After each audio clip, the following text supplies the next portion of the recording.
তোর দেখো দেখতে পাচ্ছ পেছনে করে তো গিরিবাজের একজন অনেক গিরিবাজ আছে তার জন্য এসেছি ভিডিও তোমাদের দেখাবো আমাদের পাড়াতে বন্ধুর তো চলো এসো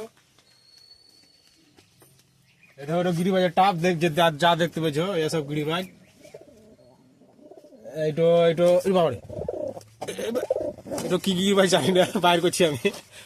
এটা দুটো ক্যামেরা করো একটু হ্যাঁ এটা কি তোমরা জানো নিশ্চয় এটা কি আমি নাম জানি না চুনিয়া এটা এটা এটা মস্কিটো এটা না কি বলছে আর এটা লাল লাল গিরিবাজ জোড়া আছে নাকি তারপরে নিচে এদিকে এটা কি এটা স্যাত কবি তো এটা ডানা মাথা আছে নাকি ভাই সাহেব কবিতাগুলো শেষ হয় গো